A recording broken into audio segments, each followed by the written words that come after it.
Assalamualaikum warahmatullahi wabarakatuh. Perkenalkan, nama saya Natania Asyifah dengan NIM 52031502. Di sini saya akan mempresentasikan critical book review yang berjudul dengan Pancasila sebagai Dasar Pengembangan Ilmu.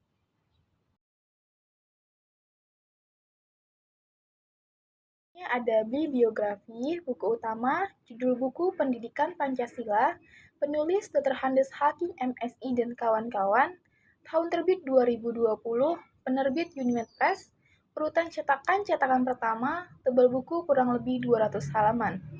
Buku pembanding pertama, judul buku Pendidikan Pancasila, penulis Paristianti Nurwadani dan kawan-kawan, tahun terbit 2016, penerbit Direktorat Jenderal Pembelajaran Kemahasiswaan, urutan cetakan pertama, tebal buku kurang lebih 257 halaman.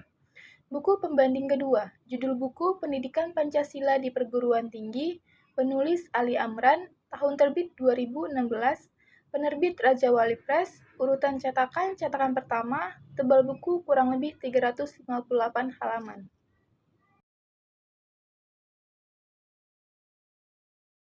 Masuk ke pembahasan isi buku. A. Pengertian dan pentingnya Pancasila sebagai dasar pengembangan ilmu. Pancasila merupakan pegangan dan pedoman dalam pengembangan ilmu dan pengetahuan. Pentingnya Pancasila sebagai dasar nilai pengembangan ilmu, maka mahasiswa adalah untuk memperlihatkan peran Pancasila sebagai rambu-rambu normatif bagi pengembangan ilmu pengetahuan di Indonesia. Metode dalam pembahasan Pancasila sangat tergantung pada karakteristik objek forma atau objek material Pancasila. Pancasila sebagai dasar nilai pengembangan ilmu, artinya kelima Pancasila merupakan pegangan dan pedoman dalam pengembangan ilmu pengetahuan dan teknologi.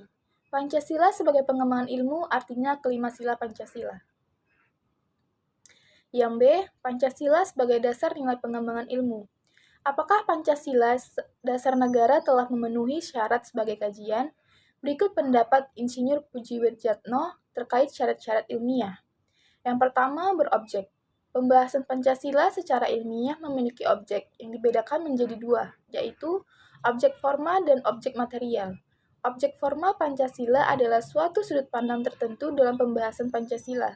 Sedangkan objek material Pancasila adalah objek yang merupakan sasaran pembahasan dan pengkajian Pancasila, baik bersifat empiris maupun non-empiris.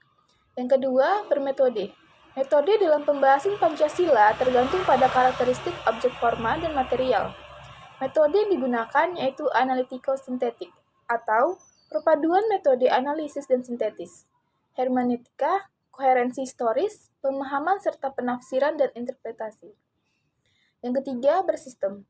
Pembahasan Pancasila secara ilmiah harus merupakan suatu kesatuan dan keutuhan, saling berhubungan, baik berupa hubungan interrelasi maupun interdependensi. Yang terakhir, bersifat universal. Hakikat ontologis nilai-nilai Pancasila adalah bersifat universal, atau dengan kata lain, intisari, esensi, atau makna yang terdalam dari sila-sila Pancasila pada hakikatnya bersifat universal.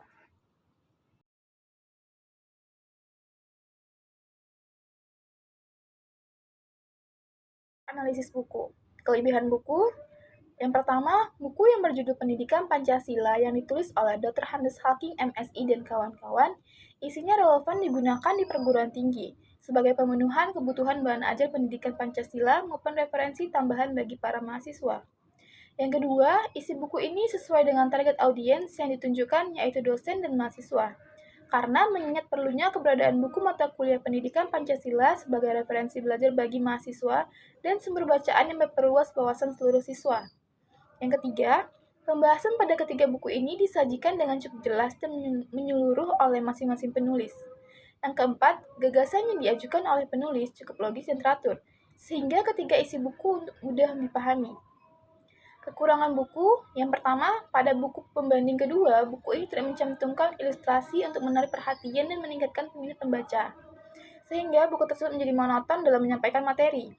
Yang kedua, pada buku yang saya review, pembahasannya sudah lengkap dan jelas, tetapi ada beberapa pembahasan yang ada di buku utama tetapi tidak ada di buku pembanding. Yang ketiga, pada buku yang sudah saya baca mengenai bab Pancasila sebagai dasar pengembangan ilmu dan sudah saya bandingkan, ternyata pembahasan hampir sama, tetapi ada beberapa pembahasan yang tidak terdapat di buku utama juga.